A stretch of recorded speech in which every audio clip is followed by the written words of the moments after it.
Thank you very much, Rafa. And what's most important is we have a technology upgrade here on the Challengers Uprising caster desk. Matt Iberia Clendaniel has joined the caster squad. He is a headset now.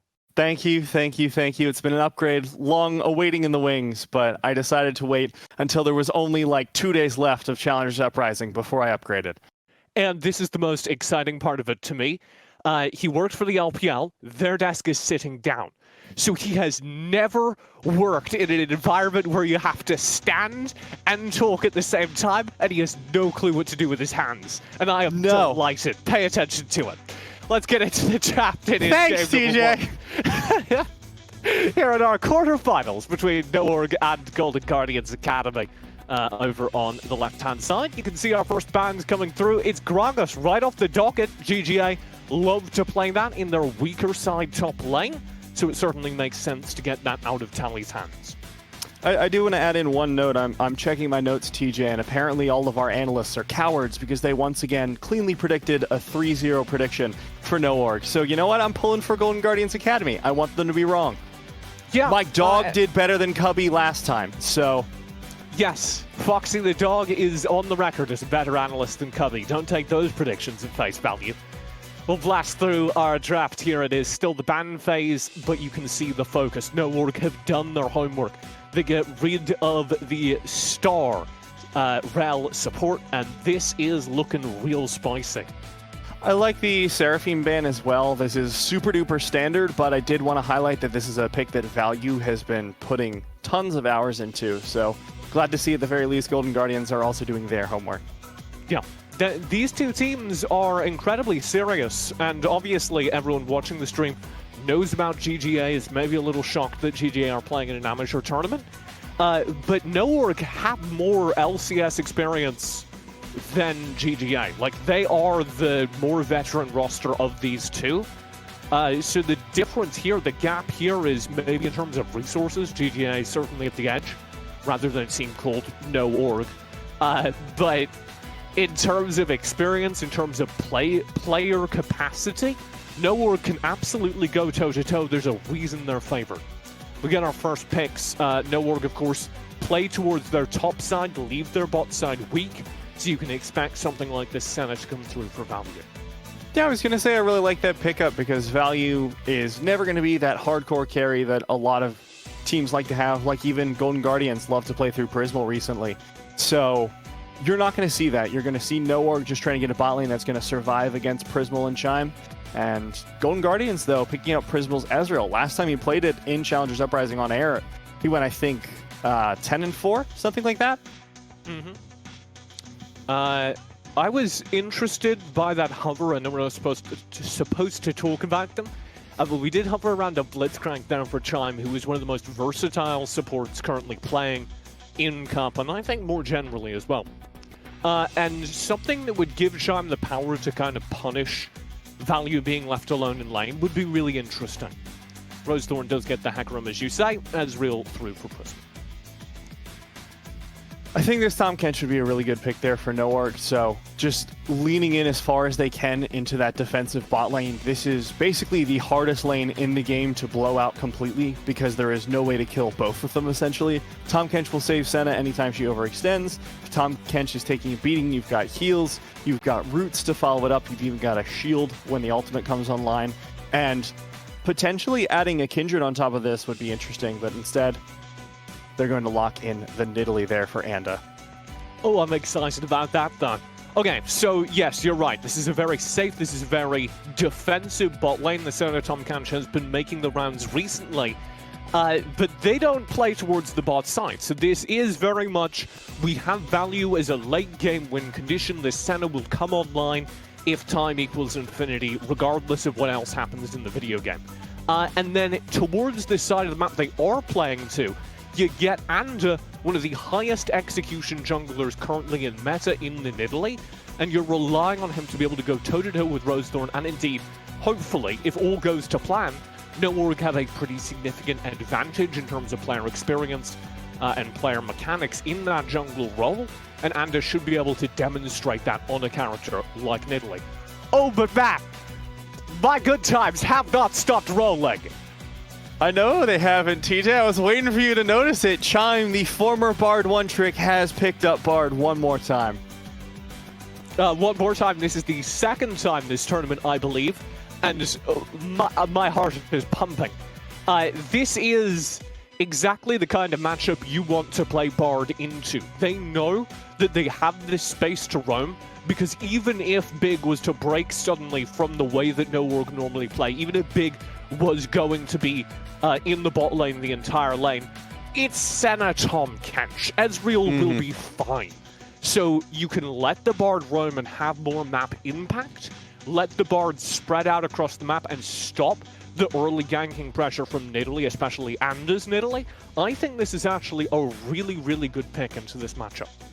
I think this is really good drafting from Golden Guardians overall, especially because they left Yunbi's pick for the last pick. Fivefire is one of the most consistent mid laners in Amateur and is incredibly strong, so allowing your mid laner to get a counter pick into him is going to be fantastic for the side of GGA. Where's this Kalista going? We will find out. We are going to find out, TJ. That is fascinating. Against top? I may be missing something. If this is... So that you could run the Tom Kench top, put the Senna support, have a Senna Kalista bot lane, I guess?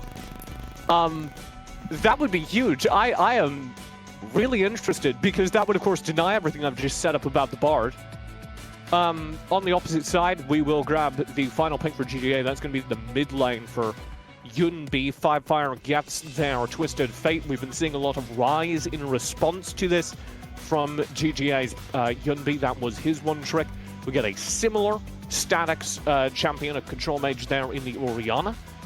Expect that matchup to kind of go the way we've been painting the bot lane. The Orianna is going to be a huge presence in teamfights, going to be able to play safe in lane, not get blown out. Fivefire is not any of that. Fivefire is never going to play safe. They're going to play aggressive from moment one and try and dominate the lane, then teleport to other sides. We do get confirmation. That is Kalista top. You're right about that. Yeah, I think this is a reasonable pickup here, because we have seen Viper earlier on in the season just kind of flexing on people with the picks he's been taking in the top lane. We saw Vayne earlier on in the season. Okay. So seeing him now pick up Kalista, which is like a little bit more viable, I feel like, is interesting to me. So here was the problem with the Vayne top for No Org, though. It left them in a... It obviously blew out lanes for Viper, but the Vayne top wasn't actually impacting the rest of the map most of the games they were playing. They would get real fed in lane, dominate it, and then everyone else would be losing, and the Vayne can't really TP into teamfights and win them in the same way, say, that a Nara can with big ultis or, you know, traditional top lane roams. So I want to see that demonstrated from Kalista. I want to see teamfight presence from Viper. I want to see mid and late game presence from Viper in a way that their Vayne did not have. I am real psyched for it, though. Show me the Kalista, Viper. Let's get into it, TJ. No Org versus Golden Guardians Academy. Game 1 of the final series before we go into playoffs this weekend. GGA versus No Org, of course. GGA coming out 10th place in Academy, I believe, or was it 8th? Somewhere around that bottom half. So they are using this to try and grow their team, bolster their roster. Lose is improve. I did just get a message from the Smacks on the analyst desk, who is telling me, okay, I'm going to hold this thought, because there is an awful lot of early game pressure coming out here from No Org. There sure is, TJ. Anda already going really aggressive there onto Tally. Chime is up top. Hell yeah, Chime. It's a good Bard start. All of that deserves to be covered. It is continuing. No Org are pressing all 5 members on this top side. Fivefire is lingering a little bit more towards the mid because he can. But there are 4 people in this jungle setting up for this early invade. Fivefire is drifting down right now to confirm that there isn't a counter invade. This is a very aggressive start from No Org. They're trying to set up for a 3-buff. I missed it in all the level 1 excitement, TJ, but I believe Viper partnered with Anda there.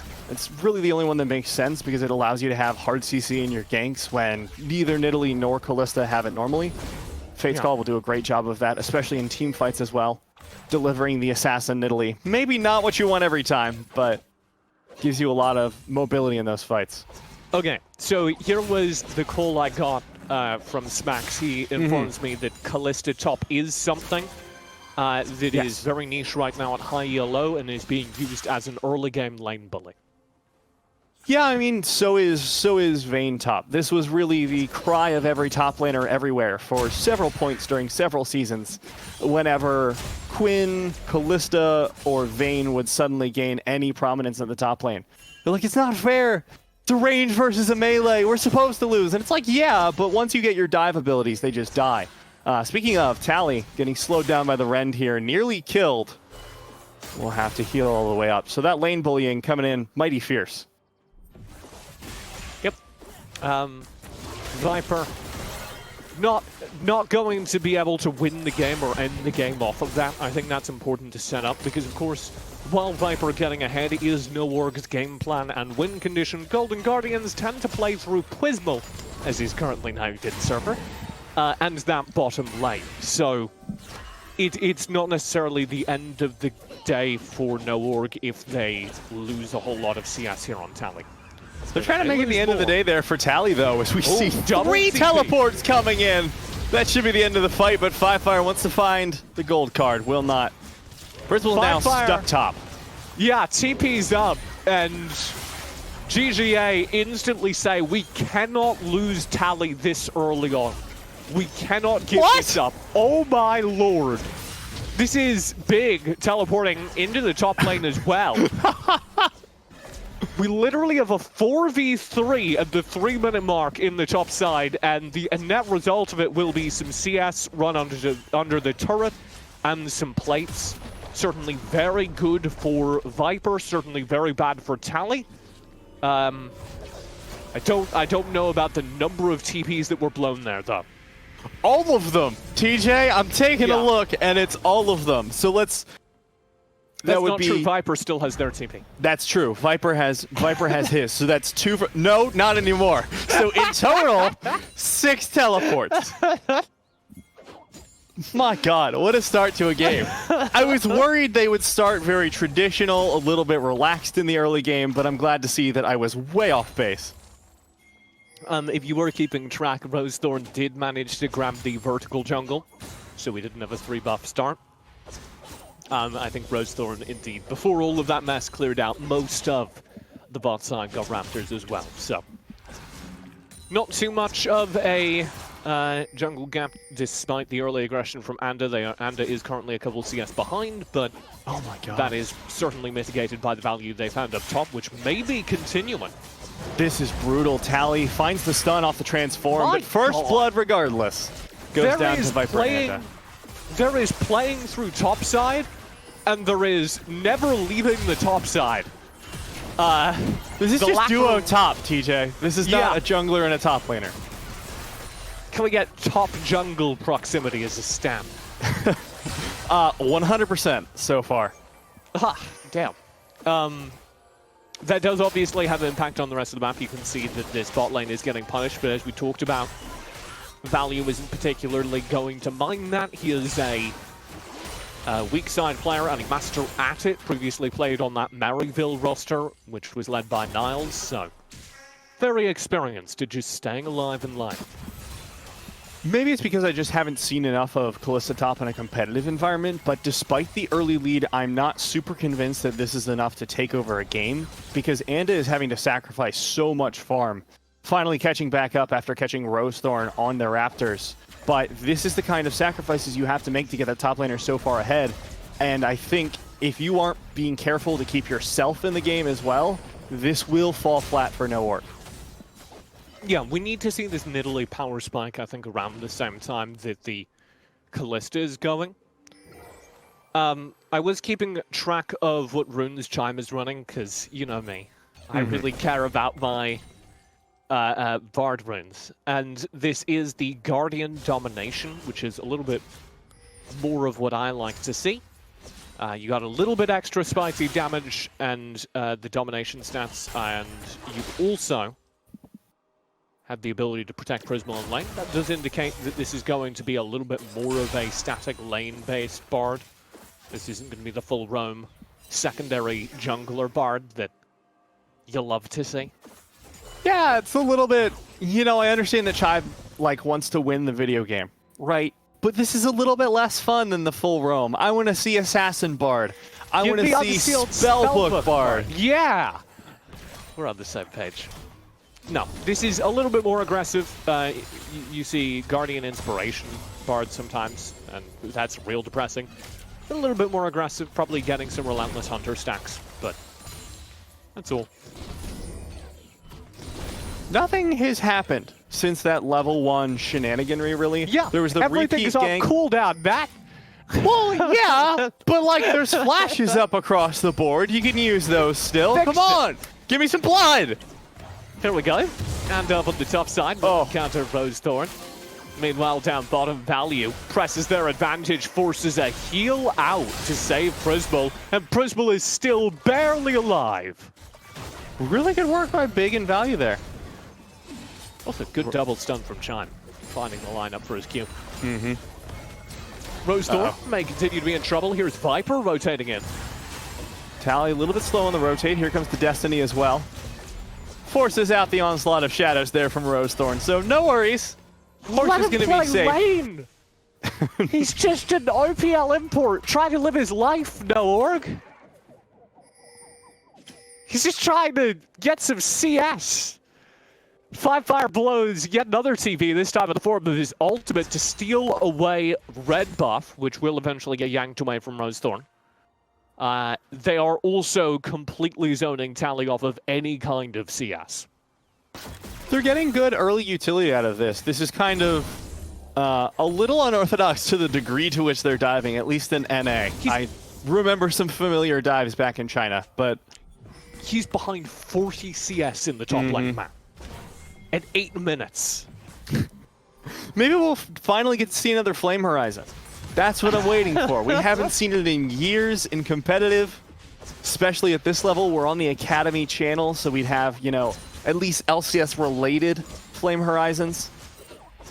I mean, this would be, and I know we've mitigated it all by saying that no org do have a ton of LCS and other competitive experience, and etc., but this would be the Academy team getting absolutely blown out by the amateur team.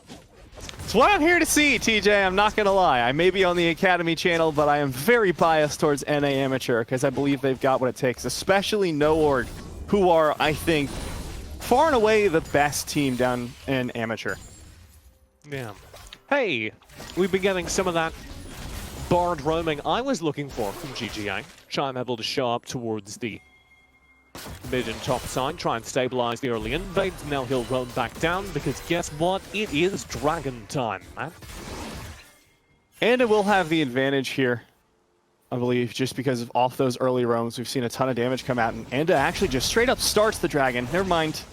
This is going to be risky, but Rose Thorn's not here to contest just yet. Yeah, I think Chime should have had vision on that. But there is not a immediate response. Nobody in the area contesting this Drake. Oh, but Anda backs away and just lets it reset. Yeah, I was watching the picture-in-picture, and Anda just didn't have enough health to solo the Dragon, apparently. So, I'm not sure if that's giant brain from Golden Guardians of them just saying, there's no way this Nidalee actually solos that, and just ignoring it completely. But if so, great work, Rose Thorn. I mean, Chime did get the vision, so it's possible. Yeah, I don't know. That was wild. Definitely a bizarre interaction, to say the least. Yeah, no org will not get the Dragon that you were talking about, and hops over the wall. And doesn't reattempt it, and is over there on the top side, just clearing wave, clearing fire. It's fine. Don't worry about it. We're just going to forget that Cloud Drake ever happened. It was like my second grade English test. We're just going to forget that grade ever happened, and we're going to move on with our lives. The fact that you remember that today, I think, and their defeat. I've forgotten it, TJ. I've moved on with my life. Right, correct. TPs will come here for the mid lane. This is 5-5 returning. And is ready for take 2 here. He's learned lessons. He's a changed man. Not the same player that fought that Cloud Drake the first time. Armed with the knowledge of an additional 20 AP. I believe Ando will try again. They'll probably wait for the reset there from Value, who is returning to lane. And then we may see something scrappy, because Chime has been clearing out vision here. Rosethorn is in the area. Viper just continuing to dominate this lane. Still double CS of Tally, pretty much exactly, believe it or not. And this is really good. Tally for not letting it grow any worse, I suppose.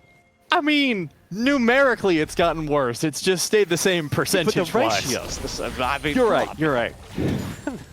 My bad, I apologize. Being unfair to the top laner of GGA. Oh, great spear. Will be spent here by Anda. This is presumably part of the setup for the Drake.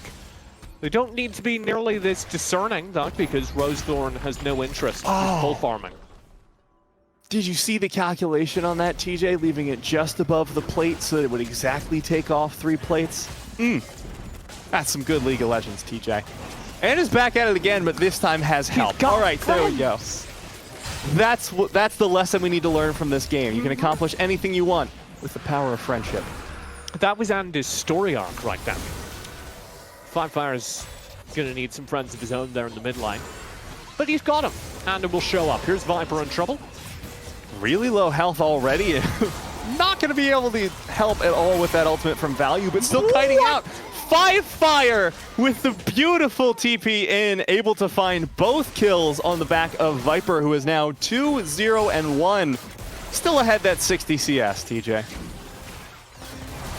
I'm not convinced Viper wouldn't have finished that just all by themselves, though. That is an insane amount of damage on this Kalista. Shieldbow's good, man. Top turret will fall. Here's Chime down bottom, spending the ultimate to stop Value from hard chasing. This is not what Prismal wants, but Prismal is still in cold. Take another look at this. This nonsense. Viper did a really good job of stalling out. That's the one thing I will say. Once the shield bow procs as well, of course, Viper's getting a ridiculous amount of healing. But the Dawning Shadow as well from the bottom lane, it was all just so 5-Fire could find his way up here. And then felt like nobody saw that TP in, and was suddenly surprised by the presence of a Twisted Fate on the map. I mean, bear with me, he might have won that all by himself. It would have been difficult, don't get me wrong, for the second kill, but he was at least going to trade 1 for 1. Oh, yeah. And that's kind of terrifying. As stated, though, this is what Viper is scheduled to do. If you looked at the calendar for today, it said Viper's going to win top lane. And the question, the agenda item we have yet to discuss, is does that apply to the rest of the map as well? Well, we're seeing 5-Fire has to sacrifice a lot of CS in order to keep the Viper train rolling. In the bottom lane as well, we are dealing with the fasting Senna, so it's not going to be as impactful. So you can argue that in mid and bottom lane, there are tiny advantages being gained by GGA. But then you look at 5-Fire again, and he's getting kills off these roams. He's getting assists off these roams. It looks like GGA are getting ganks off these roams. Yeah, they will be sending 3 members down bottom here. Prismal already waiting in lane. Here we go. Teleport in. Looks like Value will be saved. The teleport follows out. Here comes Viper. Flash. Shockwave finds Big. He flashes out of the Shockwave. Value is so ready. Viper zones off the play. And this is just cancelled. Rosethorn for the second try to separate Viper from the group. That might be what they need. And it is. A shutdown. Viper is gone. And Big needs to drop into stasis. They are barely alive. Here's Chime for the flank. Value and Big both behind the turret. And they are both gone. Exactly what GGA wanted down bottom. That was the answer they needed to Viper being so fed up top, and now GGA have kind of turned the momentum of this game. You had the super fed top laner shut down. You had the bottom lane who was doing a great job of just vibing out, shut down as well. And now you have kills on the rest of the map for GGA. Sans Tally, who's having a bad time. But Firefire found a turret in mid, and now shows up here on the bottom lane. Will secure the kill onto Prismal and drop into stasis, and the here as well. This is 2v2. Firefire very low, does have the gold card, but will not get away. 1 for 1. So TJ, remember how I was like, Tally isn't really getting anything off this? They fixed it. They solved it. They said, you know what, Tally, TP in, find this Meganar, find this kill for us. So we're going to take a look back at Viper's first death of the game. It's going to be the onslaught of shadows in to start it off, and it was really just a CC chain from there that ended Viper's life. From here on out, it's just a 4v2 under tower. There's only so long you can survive there. Big and Value did a fine job, but there's no way to survive this much damage. Prismal and Shine doing a very good job, just clearing out wave, shoving down the turret, living their best life. And then there's a surprise Firefire yet again. This is kind of the second time that Firefire has managed to do this, but this is what you expect from the player who gets so aggressive. They just TP in right on top of whoever they want to kill on this TM. I want to highlight as well that fancy feat from Firefire, dodging, I want to say, 3 or 4 whole skill shots that would have killed him early in order to get the kill onto Tally. So, yes, things went pretty bad, but they could have gone a lot worse if Firefire weren't such a sick gamer, the kids say. A radical gamer. Oh, man. Here's Rosethorn coming in at a truly terrifying speed. Thinks he is in trouble. But you know the TP in as well. So Anda starts off this fight. We'll go into stasis to stay alive. Firefire arrives. Tempered Fate denied by the Fate's call. Good stun in from Firefire, trying to kite out this fight as long as they can, but the Mountain Drake is up, and it is a 5v5 waiting in the wings for them. Anda finds a spear off to the side. Firefire still looking for the gold card. With the Dragon, 3,000 HP. How do you do this? Big starts it off, 1,500 on, now less than 1,000. Stolen away by Anda. The Drake will be scooped up. Yunbi's down as well, and Firefire is waiting on the flank. They get more. Tally's pinned down by the spear and chased underneath the turret by Firefire. A double kill to Viper. I believe nearly a triple. That is a complete team ace. No org, get the Dragon, and everybody attempting to take it. This is the kind of thing we look for from Noorg. We look for Firefire to make the plays. And you look at the north of this fight, he comes in with the flank, finds the gold card onto Yunbi that allows a spear in from the back of the fight, and now you can get a full engage. The mid laner's down, they're forced into a choke. Look at that beautiful magical journey that was left for them to follow up. Tally finally falls again, as for the third time this game, Firefire just ults in and finds kill after kill after kill. Yeah, so aggressive on that TF, reliant on their damage to keep them safe. And it works with Yunbi down, who honestly is going to threaten Firefire. Not Prismal, who's the second easy focus. Golden Guardians, after losing that, are now 7,000 gold behind. And it is very, very hard to paint them as stable in this game. Oh, especially when Chime has to flash away like that. Has the magical journey to get out safely, but this is a real struggle here for Golden Guardians because you don't control the map anymore. At all. It's not that you were in control earlier, particularly, but now you're being forced out of your own jungle, you're being forced out of your lanes, you're just being shoved in on. Maybe this pick on a big will help. Oh, he's just gone. Shockwave as well. 2 ults invested in this. He survives, and here comes Firefire as well. Big finally falls, but now Tally's too far in. Value will find the Drake. That's 1 for 1, Matt.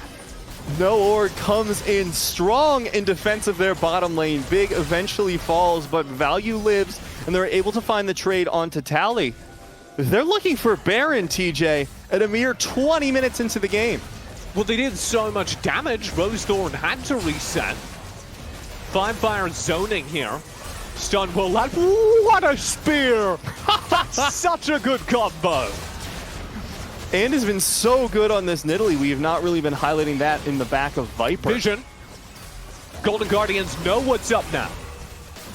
Big in a little bit of trouble being chased down here by Golden Guardians, but the Baron has been secured. Now they're turning back Big will fall, but Firefire's chasing in onto Prismal. Gold card, Flash, not going to be able to find the kill with the wild cards. Value finally falls, but Viper's here. The double kill so far, the triple kill to end the fight, end the dreams of Golden Guardians. Viper is truly terrifying. A flash forward to end that. And as you say, it is real tough to picture Golden Guardians managing to stabilize this game at this point. No the team that has dominated amateur competition for months now, is looking to keep on rolling in this best of 3. 7-1-4 on Viper. We have been talking him up this entire game, and for good reason. It was a fantastic game plan from NoOrg in the top lane, but Viper really has been the one to expand this lead, to be taking those fights, to be pushing harder in team fights, and sure, one death in the bottom lane, but outside of that has been really the driving force in these fights in terms of just raw, unstoppable DPS. I genuinely don't know what to make of Firefire's aggression here. There he is! Something else. Dead! And oh my god, they go in with the Abyssal Voyage. Stunned up, good tempered fate from Chime. He's still dead! One health! He didn't get Viper! Viper's just full health, vibing in the backline as well. 9-1-4 now. There's just nothing they can do to contest this roam squad. Rosethorn stepped up like there was anything they could do. We'll back away. Ooh. So I was going to say, you know, this is what we expect from Firefire in terms of just pure aggression. But I would go so far as to say this is another level. Being able to TFTP behind turrets and find kills right now, as I believe they have done twice this game, is kind of astonishing.